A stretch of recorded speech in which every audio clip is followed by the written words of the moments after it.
Charles Stillman, who is known as the founder of our city, started a town company to sell lots for much as 1,500 each, and named the place Brownsville on January 13 of 1849. It was in there where he built a notable house that is known today as the Stillman House. He was born at Wethersfield, Connecticut on November 4 of 1810, and he died in New York City on December 8 of 1875 with 60 years old. He is son of Francis and Harriet Stillman. In February of 1828, he went by way of New Orleans to Matamoros, and it was in there where he developed a network of mercantile and industrial enterprises. Home of Charles Stillman, ship owner, merchant, rancher, who came to Brazil, Santiago in 1828 and in 1849-50 found city of Brownsville in Old Espiritu Santo land grant, built about 1850 for his bride. Elizabeth Goodrich of Connecticut had separate kitchen, cistern, carriage house, patio typical of Pre-Civil War architecture. Bedrooms in the 19th century were unlike today's bedrooms. Furniture was usually shared by numerous people.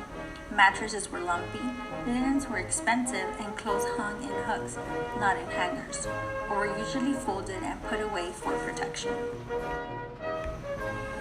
Parlor room, better known as entertainment room or living room, began in the 13th century in England. This parlor reflected the family's social position, taste, and education. The dining room was the heart and soul of the house. This room was where family and friends gathered to have their meals and made most of their memories, making it one of the most pleasant rooms of the house. The kitchens were built detached from the main building. They were built this way to protect the homes from catching on fire.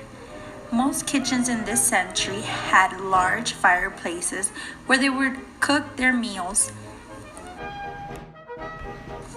Charles and Elizabeth's room was located on the south side of the house. This was done so they could take advantage of the breeze during the warm months. Surrounded by a black metal fence, the Stillman House Museum is among the oldest surviving structures in Brownsville. The house, seen today, is the result of additions made by the Treviño's family during their time in the house. The original windows, shutters, and doors are still in place, and the breezy courtyards enjoyed by the Stillman and the Treviño's family still offer a respite from the hot Texas sun. The Stillman House is included in the price of admissions to the Heritage Complex. The house was built in 1850 by Henry Miller, occupied by the Charles Stillman family, and later by Thomas Carson, a longtime Brownsville mayor and judge of the Cameron County Commissioners Court. In 1858, Miller sold the house to Manuel Treviño de los Santos Coy, a prominent Brownsville and Matamoros merchant who lived here as a Mexican consul. In 1875, Treviño, Porfirio Diaz, and others secretly plotted to overthrow off Mexican President Sebastián Lerdo de Tejada, whom Diaz succeeded in 1876. The house remained with the Treviño family until purchased in 1958 by Chauncey D. Stillman, great-grandson of Charles, who restored the structure and donated it to the city as a museum.